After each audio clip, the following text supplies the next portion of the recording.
శ్రీ గురుభ్యో నమః. గురుర్బ్రహ్మ గురుర్విష్ణు గురుర్దేవో మహేశ్వరః. గురు సాక్షాత్ పరం బ్రహ్మ తస్మై శ్రీ గురవే నమః. శ్రీ గురు చరిత్ర 35వ అధ్యాయం. ఓం శ్రీ గణేశాయ నమః.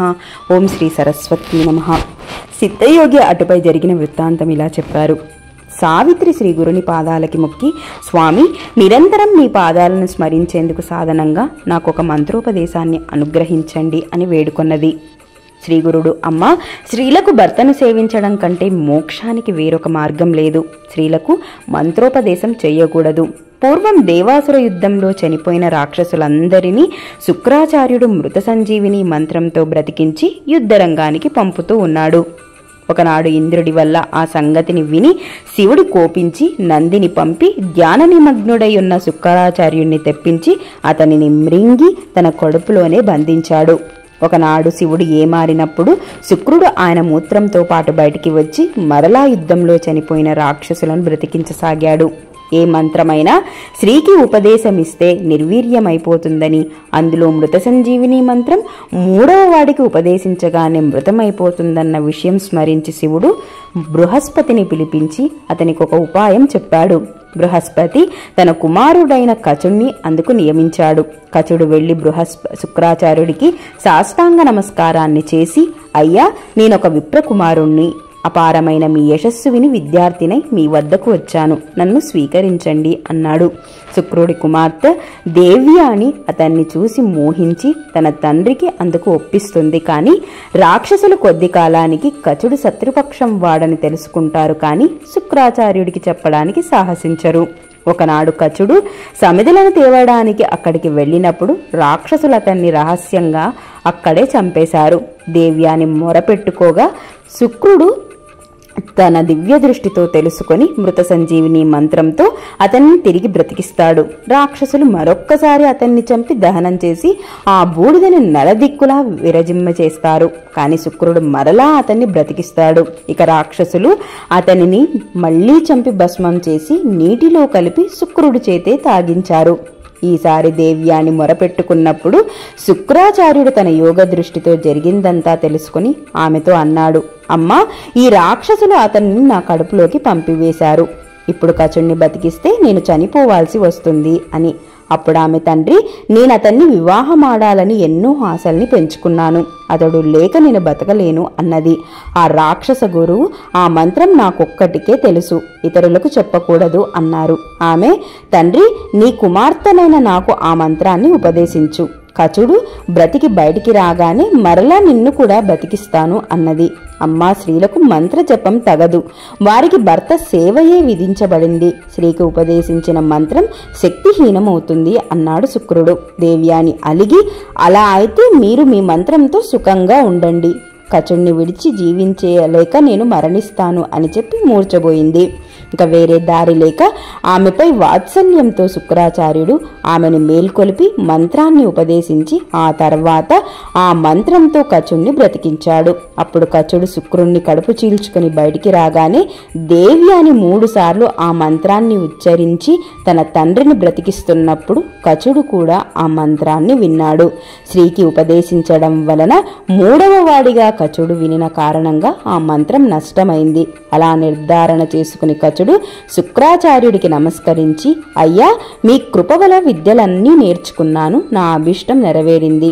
ఇక్కడుంటే నన్ను ఈ రాక్షసులు బ్రతకనివ్వరు కనుక నాకు సెలవిప్పించండి అన్నాడు.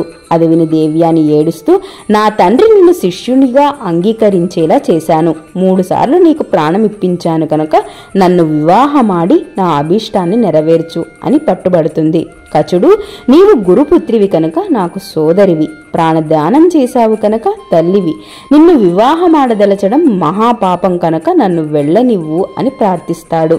కాని ఆమె కామవశై, కృతజ్ఞుడా, నా సహాయంతో నువ్వు నేర్చిన విద్యలన్నీ మరిచిపోదువుగాక అని శపిస్తుంది. ఇక కచుడు ఆమెను అసహ్యించుకొని తనను అనవసరంగా శపించినందుకు ప్రతిశాపమిచ్చి వెళ్ళిపోతాడు. నాటి నుండి యుద్ధంలో దేవతల చేత చంపబడిన రాక్షసులు తిరిగి బ్రతకనే లేదు. ఇది తెలిసిన వారెవ్వరూ స్త్రీకి మంత్రోపదేశం చెయ్యరు కనుక సావిత్రి, నీకేదైనా వ్రతము చెబుతాను, చేసుకో అన్నారు. ఇక సావిత్రి స్వామికి నమస్కరించి, స్వామి, మీ పాదసేవకు మించిన వ్రతమేమున్నది? అయినప్పటికీ మీ ఆదేశమే నాకు వేదవాక్కు. మీకు నచ్చిన వ్రతం సెలవివ్వండి అన్నది. శ్రీగురుడు ఇలా చెప్పారు. అందరూ ఆచరించుకోవడానికి అనువైనది ఉత్తమమైన సోమవార వ్రతం. దాని వెనక సూత మహర్షి సౌనకాది మునులకు ఉపదేశించాడు. సోమవారం నాడు రాత్రి మాత్రమే భోజనం చేస్తూ ఇంద్రియ నిగ్రహంతో ఉండాలి. ఈ వ్రతం మహిమ తెలిపే ఐతిహ్యము ఒకటి చెబుతాను. ఆర్యావర్తంలో చిత్రవర్మ అనే రాజు తన ప్రజలనెంతో ధర్మంగా పాలిస్తూ ఉండేవాడు. అతడి సంతానం కోసం శివుడిని పూజించగా ఆయన వరం వలన ఒక కుమార్తె జన్మనిచ్చింది. ఆమెకు సీమంతిని అనే పేరు పెట్టుకున్నారు. దైవజ్ఞులు ఆమె జాతకం చూసి ఆమె చిరకాలం సుమంగళిగా సుఖంగా జీవించగలదని చెప్పారు. కానీ కొంతకాలానికి ఒక జ్యోతిష్యుడు ఆమె చెయ్యి చూసి 14వ ఏట ఆమె భర్త మరణిస్తాడని చెప్పాడు. ఆమె వివాహ ప్రసక్తి వచ్చినప్పుడల్లా తల్లిదండ్రులు పడుతున్న మనోవేదనను గుర్తించి సీమంతిని ఒకనాడు యజ్ఞవల్క్య మహర్షి భార్య మహాపతివ్రత అయిన మైత్రేయిని దర్శించి నమస్కరించి తన దురదృష్టానికి నివారణ తెలపమని ప్రార్థిస్తుంది. అప్పుడు మైత్రేయి, అమ్మాయి, ప్రతి సోమవారం భక్తితో శివపార్వతుల్ని పూజించు. అభిషేకం వలన పాపం నశిస్తుంది. పీఠాన్ని అర్చించడం వలన సామ్రాజ్యము, గంధ పుష్పాక్షతులు సమర్పించడం వలన సౌభాగ్యము, ధూపమర్చించడం వలన సౌగంధ్యము, దీపదానం వలన కాంతిమత్వము, నైవేద్యం వలన సకల భోగాలు, తాంబూల సమర్పణం వలన 4 పురుషార్థాలు చేకూరుతాయి. జపం వలన అష్టైశ్వర్యాలు, హోమం చేసినందువలన సిరి సంపదలు, స్తోత్రం వలన బహుముఖమైన సమృద్ధి, విప్రులకు భోజనం పెట్టడం వలన సర్వదేవతా సంతృప్తి కలుగుతాయి. కనుక ఈ రీతిన వ్రతాన్ని ఆచరించు అని చెప్పింది.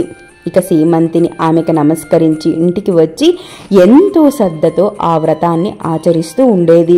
ఆమెకి యుక్త వయసు రాగానే ఇంద్రసేన మహీపాలుడి కుమారుడైన చంద్రాంగదుడికిచ్చి వివాహం చేశారు.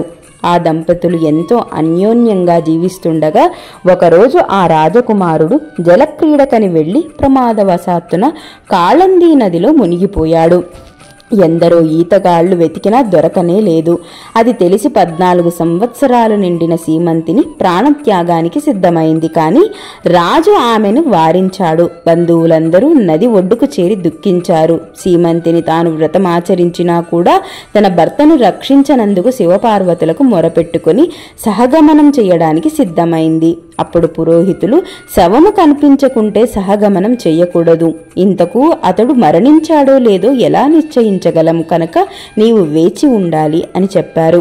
ఇక పుత్ర శోకంతో ఇంద్రసేనుడు మతిస్థిమితాన్ని కోల్పోగానే దాయాదులు అతని రాజ్యం అపహరించి ఆ రాజ దంపతులను చెరసాలలో పెట్టారు.